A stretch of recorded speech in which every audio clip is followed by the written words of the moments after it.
Today we are going to talk about the JC Acoustic UDP6 DAC. Now it's probably one of the most aggressive DAC I've come across, but in a good way. Now if you've been following my past videos on DACs, you know I have a love-hate relationship with them. These days, DACs from Asia are so ridiculously good that sometimes you almost have to invent a reason to choose DAC A over DAC B. Holy cow, the dynamics of DAC A is better than DAC B. In reality, it's like comparing a car with a max top speed of 300 miles per hour versus one that's 330 miles. Seriously, man, after a certain point, who cares? To me, they all sound like winners. I love competition. The problem is that the best DAC doesn't always win. Sometimes the one with the best marketing takes the trophy.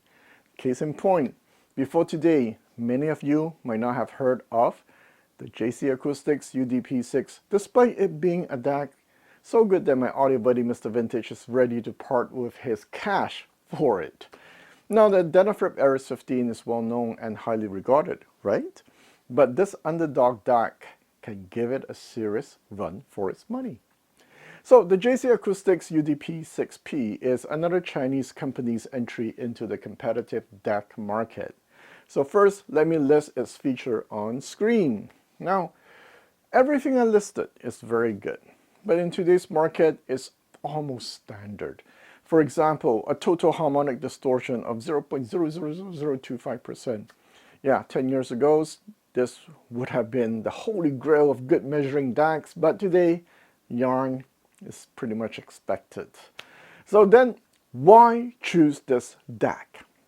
Okay, I will make it sweet and simple. Short video today. 3 reasons. First, the DAC is aggressive in a good way, as I mentioned before.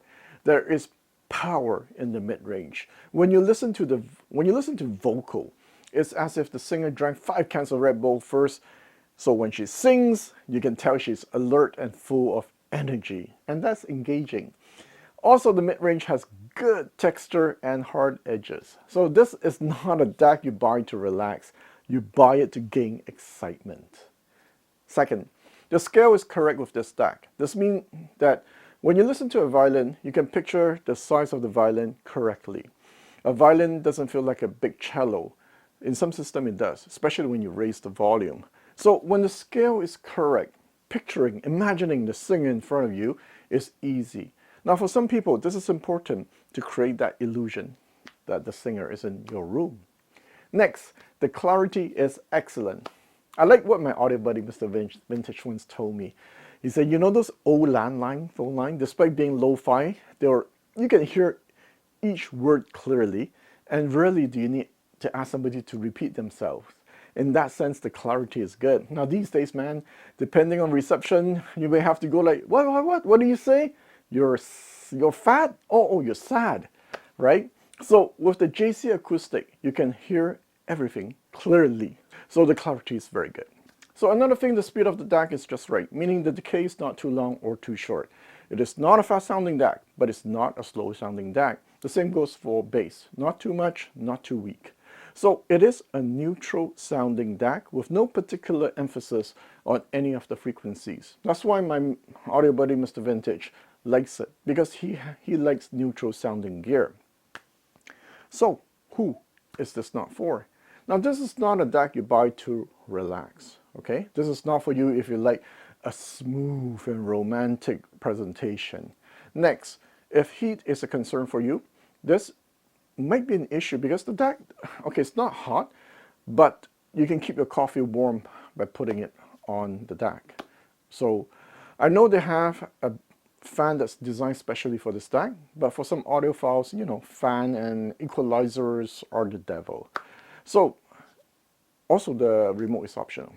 Okay, so let's wrap it up. For me, the aggressive mid-range sets it apart from other DACs. Okay, and once again, I am using it positively. The emphasis on the mid-range, adding more energy, is excellent for certain setup. For example, if you watch reviews of the Galion TS A75 Poweramp, you'll notice that people mention that the singer feels a bit further away.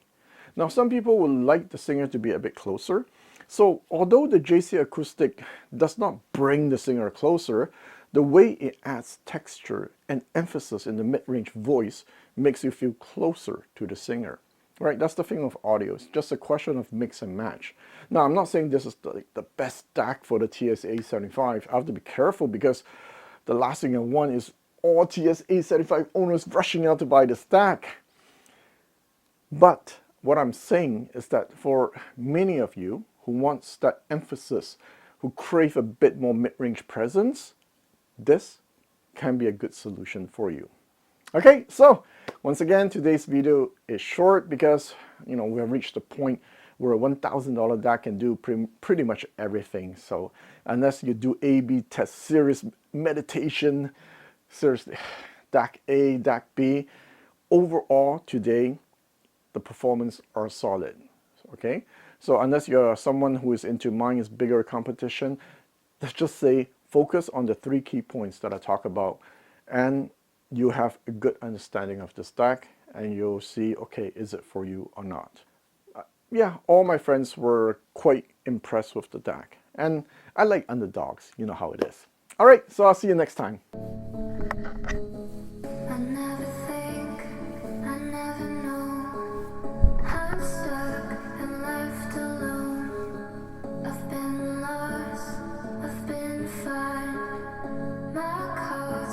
Not defined.